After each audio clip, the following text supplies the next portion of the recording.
feel free to introduce yourselves into the chat box. Feel free to get a conversation going there as well.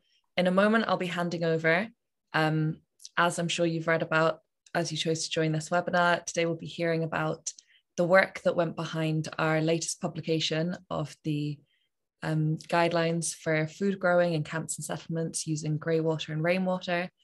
And if you have any questions at any point, we'll have a few different speakers. Feel free to write anything down, and then we can facilitate a Q&A with our panel towards the end of the session. But we've got a lot to cover, so I will hand over first to Juliet to just put this a bit in context, and then we'll hear from all the various presenters. Thank you everyone for joining us. And again, for those just joining, this is being recorded. Please put yourself on mute until the questions and answers at the end. And let's move down. Thank you, Juliet. Thanks, Jackie, and good afternoon, everyone, if you're in the UK, and good morning or good evening if you're in other parts of the world. My name is Juliet Milliker, and I'm the coordinator of Realliance. I'm just going to give you a little bit of background to where these greywater guidelines have come from. The history to us producing them came out of a piece of work that we did with Malteser International, a German NGO funded by the German Federation. And they contacted me one day out of the blue on the back of an article I'd written when I was with Lemon Tree Trust around the importance of food growing in refugee camps and some work we did in Domez camp in Iraq. Our colleagues asked whether we would be interested in partnering with them to develop similar gardens for food growing in camps in Northwest Syria. And I invited Shaher, who's going to present to you today, to join with me as a Syrian academic and practitioner working in that area and agriculturalist with an organization called Syrian Academic Expertise. We formed a contract with Malteser International and agreed with them to initiate in 2 different camps foods in home gardens, in school gardens, and in community gardens. And Malteser were particularly interested in us using and harvesting greywater and rainwater because, as many of you will be all too well aware, one of the problems of food growing in camps is the lack of water and the lack of the need to truck in a lot of water, to remove a lot of water, and the inability to have spare water for irrigation.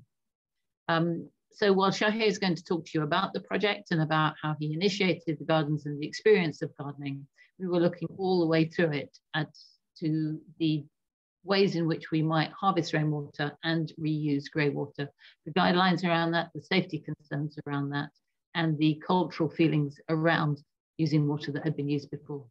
And this culminated in the guidelines which we've recently published on our website and which Mary is going to talk to you about.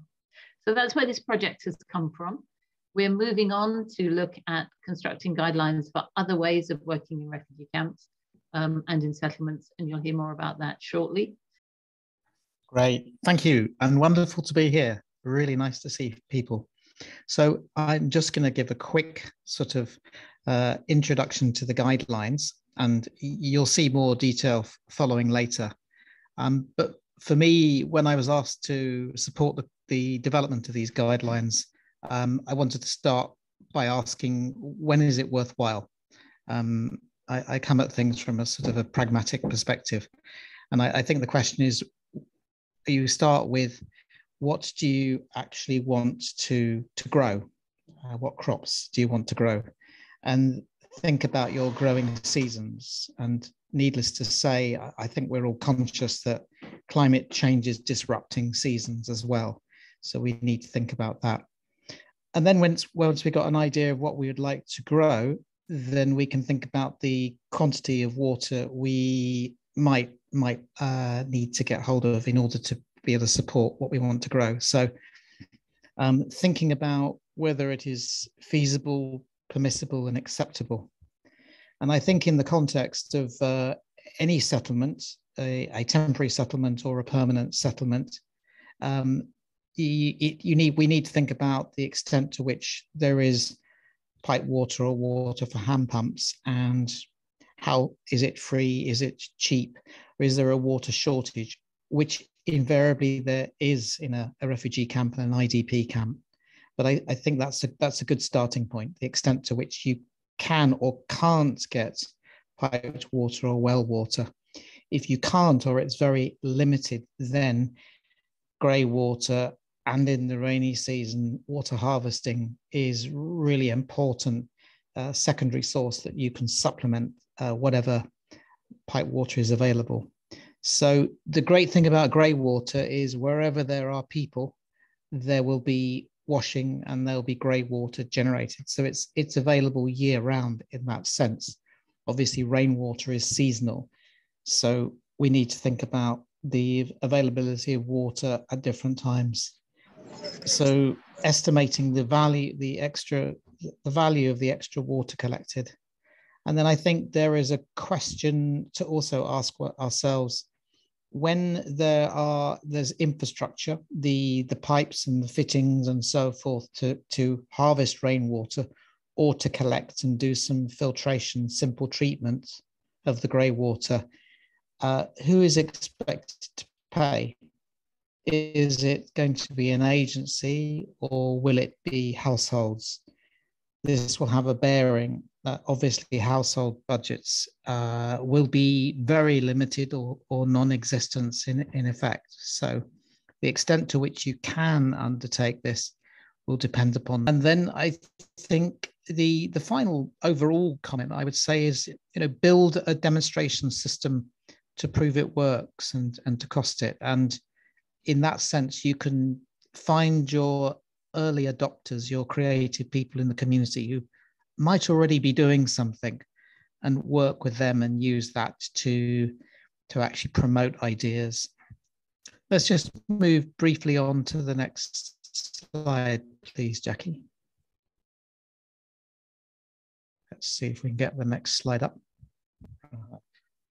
Great. So, and then it does also depend, the extent to which you get grey water and rainwater depends upon your growing context. And this is for illustration purposes. And if we look at the green circle at a community scale, the feasibility of getting grey water, because it won't be generated at community gardens, is less. So probably the focus is going to be on rainwater. If we look at a school highlighted in the blue circle here, there could be good opportunities to collect roof rainwater, and during school term, grey water and urine. And if we move to the household level in the red circle, at the household level, opportunities for rainwater from roofs and grey water and use of urine. So the key thing about our water is we're not likely to want to transport it very far. So one needs to think about the type of growing, whether it's household, school, or community level. And that gives you an illustration of the sort of considerations. Great. I would like to hand over now to the next person. Thank you very much.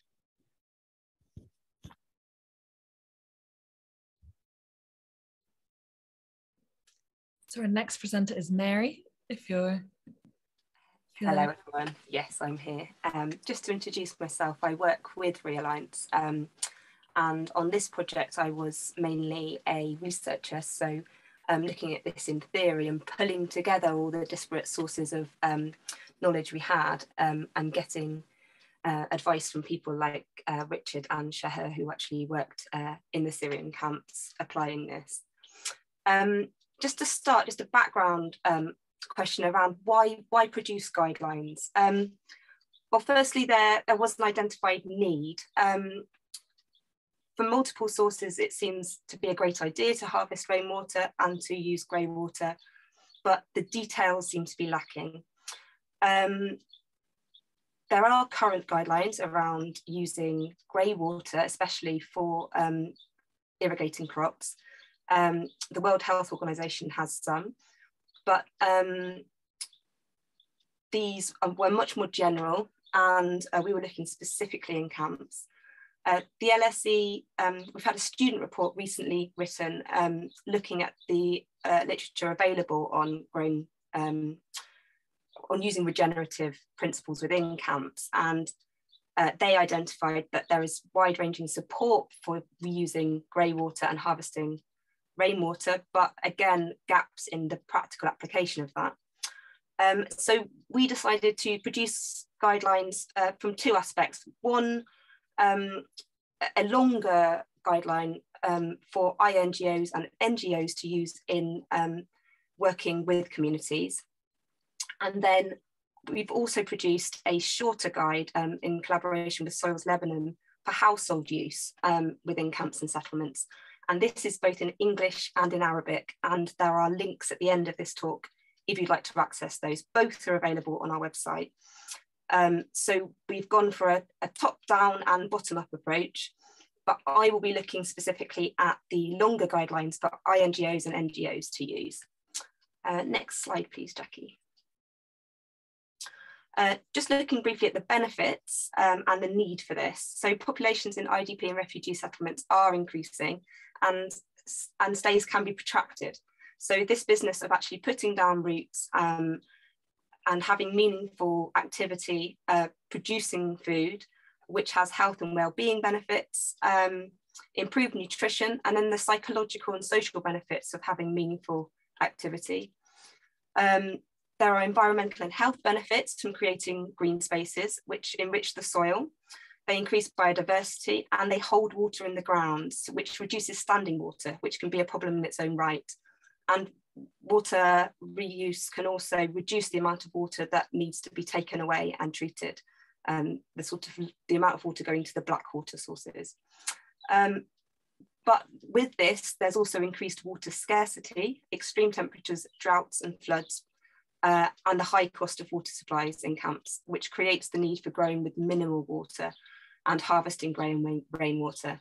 So whilst the benefits of growing are clear, water is a scarce resource and increasingly so. Can we go on to the next slide, please, Jackie? So a question that came up a lot when we were doing this was, well, what are the current guidelines? What are the regulations? And to some extent, it's very dependent on region, country, and state or province. But the World Health Organization have produced guidelines for the safe use of wastewater, excreta, and greywater in agriculture. So the negative to this is that there's no distinction made between greywater and black water, which actually do need very different handling and treatment kind of procedures. And they're quite high-level recommendations designed to influence policymakers and state levels, and they're very long and they are detailed, so it can limit the practical use. But the takeaway from this is that they are global in reach, so they apply to all regions, and hopefully more local regulations will be in alignment with them. And there are no arbitrary water purity levels prescribed, and they look at instead at a risk management and assessment approach. So they're broadly supportive and enabling of growing with greywater, and the benefits of growing with greywater are acknowledged.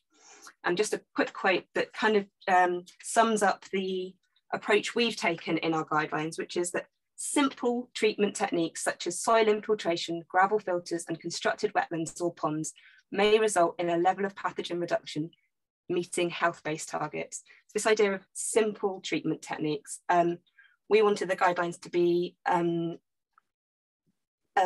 used, have the lowest kind of barrier of entry. So they're not overly technical, and they don't need, the solutions we've detailed are simple to implement. Can we go to the next slide, please, Jackie? Thank you. So this is just a quick look at the guidelines.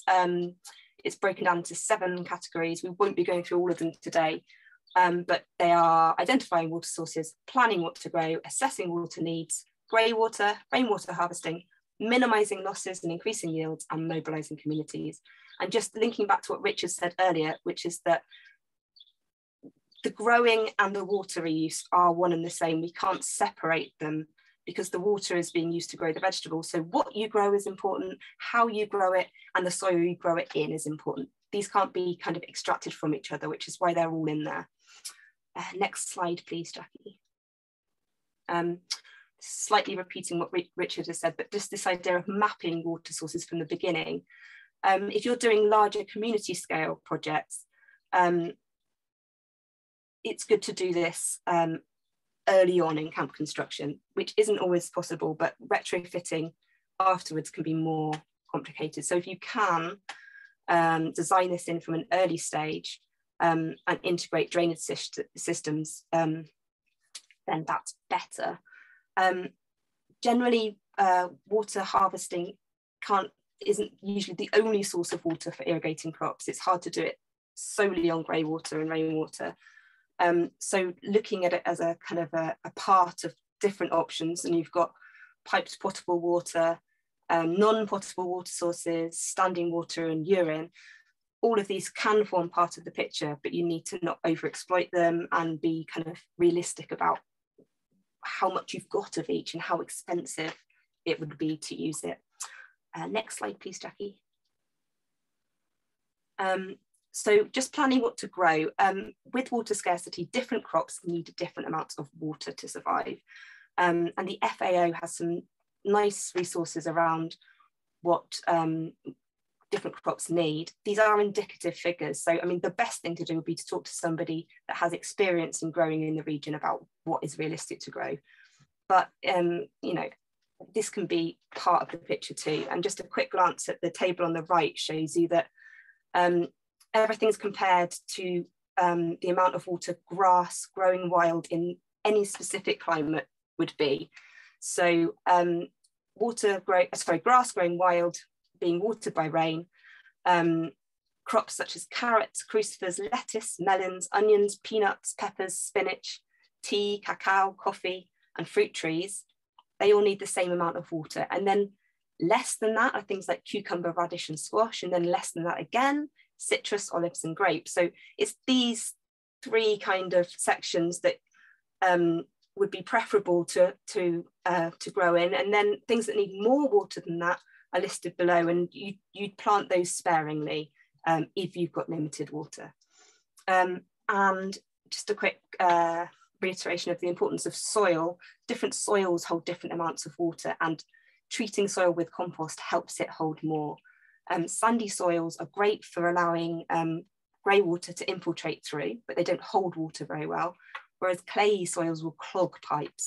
So an awareness of what soil you're using and dealing with is important early on, and augmenting that with compost if you can. Okay, next slide, please, Jackie.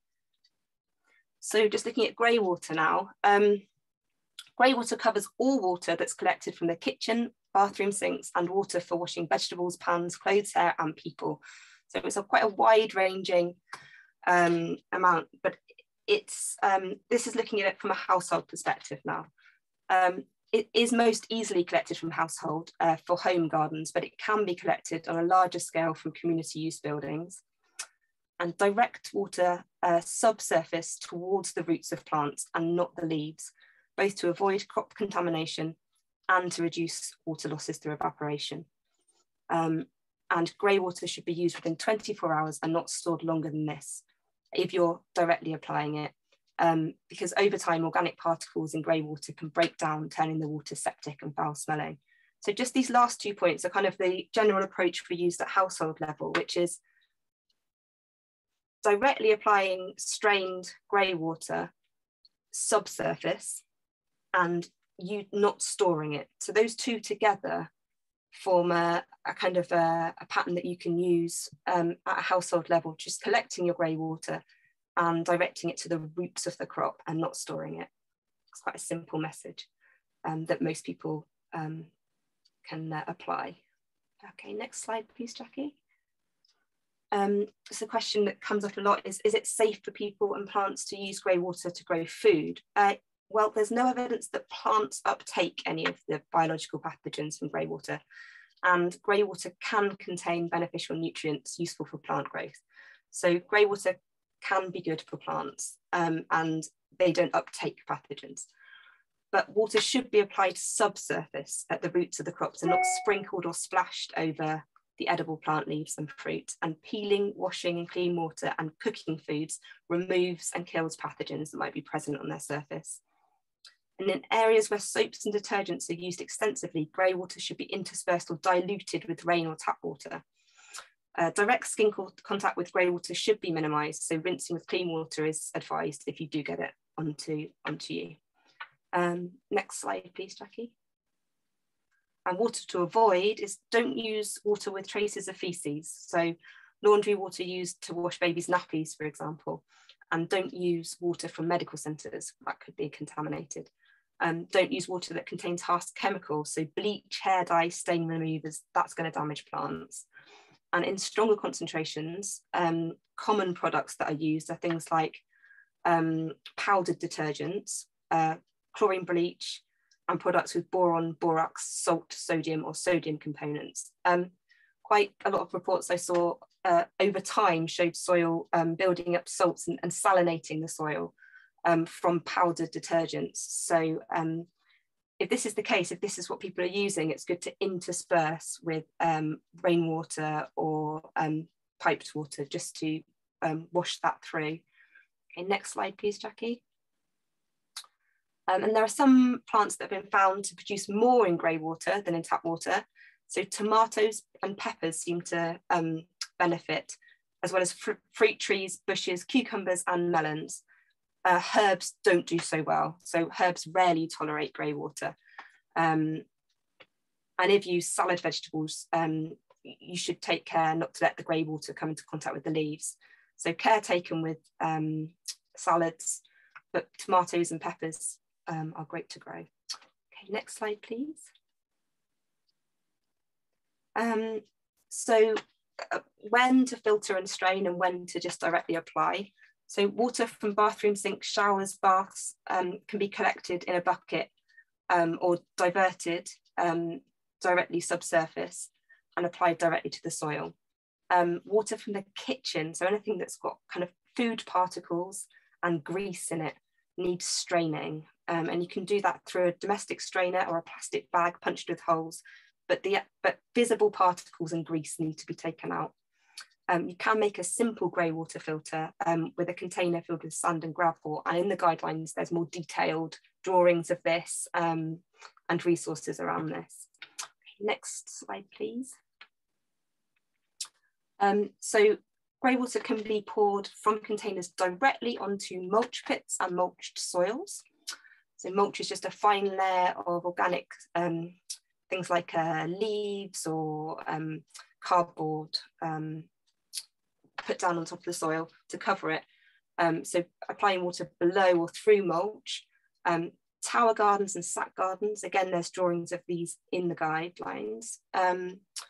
You can bury a partially buried perforated plastic bottle, so that's what the drawing is of, which directs water straight to the roots. And you can also direct it by pipes to subsurface perforated piping or gravelled or mulch irrigation channels like swales. Okay, next slide, please. We're moving on to rainwater harvesting now. So rainwater can be harvested for irrigation from any pitched roof using gutters and stored in tanks above or below ground or directed into rain gardens. So the supply is limited by the amount of rainfall, obviously, when it falls, and the size of the catchment area, so the size of the roof, and then the capacity of the storage vessel. Annual water yield can be calculated as 65% of annual rainfall times roof area. And there's a link on the guides as to where you can get annual rainfall figures. So this is something that can quite easily be calculated ahead of time to work out whether or not it's worth doing. Larger buildings like schools, healthcare centres, hospitals, they can provide a greater supply of harvested rainwater as long as growing spaces are nearby because it's heavy to transport. Okay, next slide, please. So there's three main options for water storage. You can have an above ground tank or collection vessel, a plastic barrel. You can use old oil drums for this. You can have underground reservoirs, or you can store water directly in the soil. Next slide, please, Jackie. So these are just some quick useful suggestions for storing, for using rainwater harvested. Cover the ends of gutters and pipes, and putting lids on collection barrels stops debris entering, and keeps insects out. Uncovered water can be a breeding ground for mosquitoes and contain algae, which creates a bad smell. So putting a few drops of oil to float on top of the water or some washing up liquid can create a film to help deter mosquitoes. And growing plants like citronella near the tanks can also deter mosquitoes and catch any water runoff. In countries where there's extensive rainfall during one season, followed by long dry periods lasting several months, you might be better off having an underground water storage tank. Next slide, please. So one of the easiest and perhaps most efficient ways to store water is directly in the soil. Rain gardens can be used for this, which are a flat, sunken, planted area that collects rainwater. You can use swales and bunds, which are slope channels and banks that direct water to rain gardens, or across and into sloping land that's planted and covered by mulch. French drains, similar to swales, but filled with gravel and rock, and mulch basins around trees will also help hold water. Next slide, please. And just to wrap up, just going back to the importance as part of this mix of compost. So if you're going to hold water in the soil, or you want grey water to drain through the soil, and you want your plants to do well, then the quality of the soil is really important. So having food waste collection schemes and community compost schemes that then you mix through the soil can reduce the need for frequent watering, and it helps the soil retain more moisture. It allows excess water to drain away as well, and it helps break up compacted clay soil and allows grey water to filter through it rather than pooling on its surface. And adding compost helps open the soil up and allows roots to go deeper and find more water at lower depths. And just finally, as a link through to Shahir's presentation, just linking it back to the people that are growing the food. There's no point in doing any of this if the value of food growing is not appreciated. And I think Shahir's seen firsthand that communities do engage with this. We had a very high uptake on this, actually more than we could provide for. And he said that gardening in camps can give people a feeling of comfort, taking them back to a time in their lives before displacement. So at this point, I'll hand over to Shahir to give some more practical examples of what happened in Syria. Thank you, everyone. Okay, great. So a quick introduce me. I'm Shahir Abdulatif, Syrian academics, and now Director of Syrian Academic Expertise, a network of academics and experts in Syria and in diaspora. We are focusing mostly on food security related issues and research, capacity building, etc. And from this point, I get with my team, with the Re-Alliance, also as a member in this great project. I know Juliet personally from other research and projects.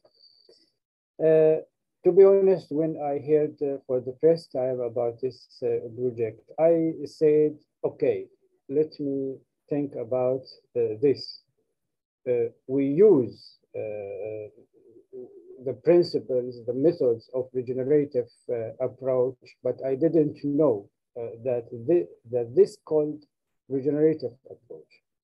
And also here, start from this point, I think, okay, this could be interested for the people because they practice some traditional, agriculture, I say always, agriculture is culture at the end. So what we learned from our parents, from our grandparents, etc. But we need just to develop these practices to be more scientific based methods, etc. So yes, we start to implement this project in Northwest Syria, or to actually give more consultant and mentoring visits for this project. I will talk here maybe about the journey, which consists of the how we start or how this project started, and then how we provide or delivered the training and what we did in the field visits and what we learned and how we can develop this project, this pilot project for next steps, or even to upscale these projects in other relevant countries or conditions. So next slide, Jackie, please. Yeah. When we discussed, especially for this step with Juliet and other teams, we agreed that really this step is so important, because for me it is the indicator of the successful or not successful project. So please take a lot of care when you choose the location and all of these aspects. Some of these aspects here presented in this slide, but also other aspects, as I think mentioned in the guideline and other guidelines produced during this project. For example, here just examples, some examples. The soil healthy was so important things to test or to see if it is suitable or not suitable for gardens. Does it need to add some fertile soils, or we say in Syria, red soils, or agricultural soils, etc.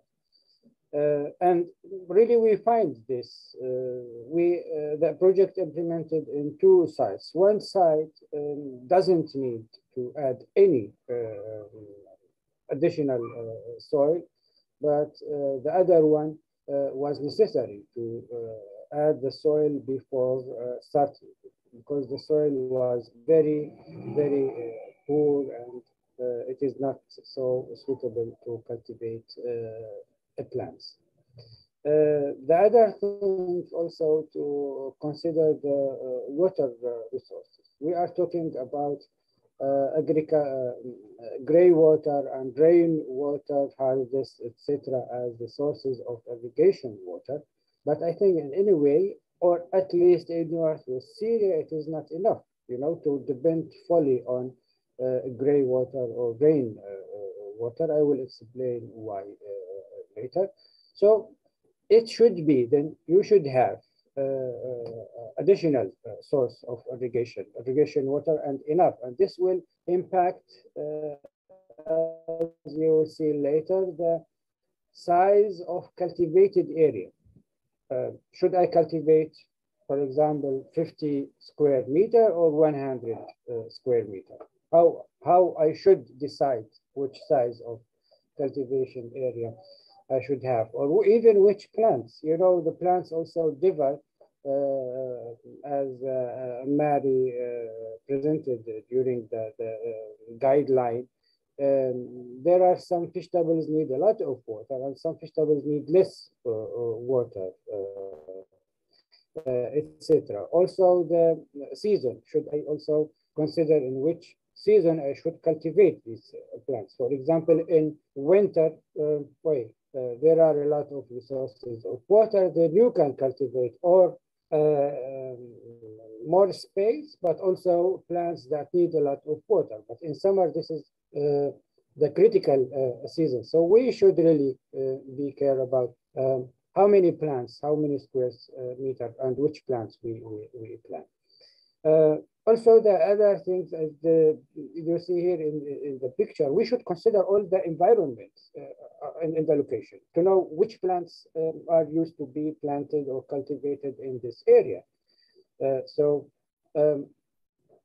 I'm going to introduce some new plants, or just the most easy method to cultivate what the others cultivate in their homes or in the fields in the area, etc. You know, one of the things in regenerative approach, permaculture, we use local seeds.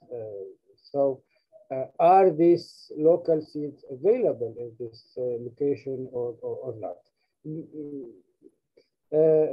In our case, in Northwest Syria, the local seeds were available, so we didn't have any problem in this thing, because the people, they used to use local seeds to be cultivated in home gardens, in small spaces, etc. And as it in conflict areas. So this is also another thing or another challenge we face during this project. The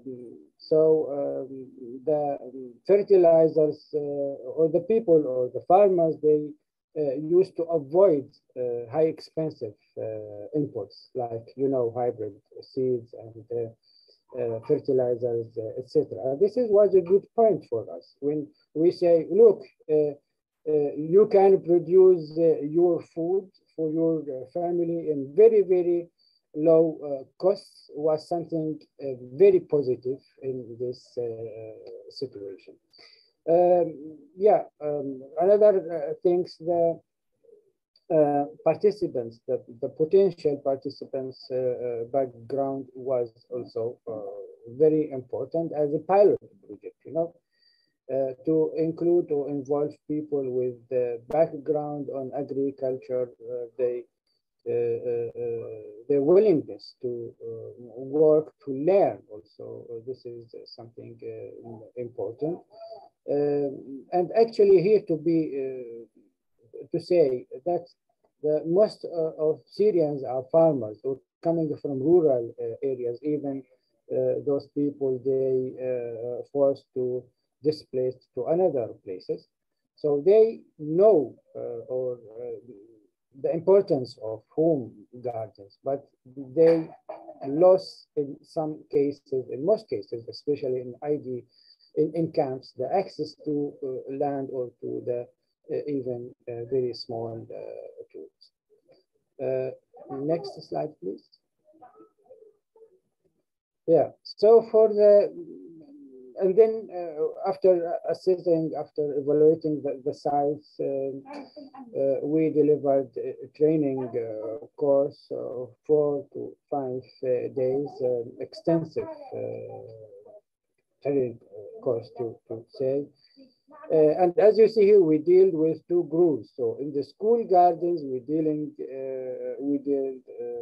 delivered the training course to young people, to the students, to the children. But in the IDPs for the adult people, and really here it was a very big difference between them. I mean, how to deal with the also the generations. One generation, they have a long experience, and the new generation, they don't have. Even they don't know what is agriculture. I remember some of those children when I talk to them. They come from agricultural or rural village and lands. Their parents used to be farmers, but they don't know. They weren't anymore after the displacement in the fields. So this is really sad. And this enabled them, this project enabled them to practice their life, or to remember their parent also life, etc. Here, most important to consider that we used in both situation the local knowledge, since it is the first time we talking about permaculture and regenerative approach and using greywater. All these phrases, you know, these words were very new for the to the people. And then we used, okay, to introduce these words in the local language and in a very simple way, and use participatory approach. Make people be involved in the training, saying what they want to learn, what they know, and how we can develop together their, if I can say, dreams to the actual plans. As you see here in the pictures, they have written what they want to cultivate, said, okay, just we advise them, we help them to be more effective and useful in this planning. Yeah, so next slide, please. Okay, and then one of the main things I think were very important to the project is the field visits and give advice in regulator visits, not only to evaluate the plant growth, because the people, they were so in somehow not sure. They say for the first time, oh, how I will plant or cultivate vegetables without using chemical fertilizers and pesticides and all these things that they used to use. So our visits actually make them more confident, in addition to give them some advances and etc., and build a kind of community confidence for them. And also we were with them step by step in different stages, as composting, collecting seeds, etc. And we learn from them, but we give them a lot of simple advices how to continue in their small projects as home gardens or school gardens. Next slide, please. Yes, I think here is the last one. Actually, as any project, we faced some challenges and we saw some, discovered some opportunities, something went well and something not well, etc. From these challenges, as I mentioned maybe before, just to introduce the regenerative approach, as principles, as methods, etc. The people were used to cultivate in their traditional way, but the regenerative approach itself was something new for them. And but during this project, I think we brought them to the right description of what they use, the method they use. Also, we faced some challenges related to highlight the importance of home garden in ensuring food security or foods for the families, for the in the community scale, etc. Some people really just they discovered their ability. You know, we say, okay, look, you have a space that you can cultivate. You can cultivate it in very small costs. You have water, greywater, and then just you need to cultivate these vegetables. And by the practice, at the end, they discover this. Oh, okay, good. Now we have our food, we have our fresh vegetables, etc. The nutrition value is so high, and what we get from the people at the end, that they said, like we have, we discovered our self in this in the home garden in this project, but also we discovered that we can do something useful, especially in the camps, the people after 10 years of the humanitarian crisis, etc. They lost everything. They feel that they are not useful in this life. And suddenly, during these activities, they discover themselves again. For the gray water was also a challenge. Even it was well known to be used in agriculture, but some of the participants were afraid to use gray water directly to irrigate the plants and produce vegetables, etc. Something went not well, maybe to say regarding water storage, rainwater storage. We started a little late after the winter season, but also even in the next steps, I think to collect big quantity of rainwater will be a challenge because in a region like Northwest Syria, we have winter season, we have rain water season just for 4 to 5 months. So, and to storage a lot of water to be used in summer season, it will be a challenge or need a big infrastructure. That's why we focused just to use the rainwater in the soil, so during the cultivation season, etc. Sorry to be so long. So that was from me. Thank you. Thank you very much, Shaha, and thank you for everybody who presented and shared their experience and shared some information.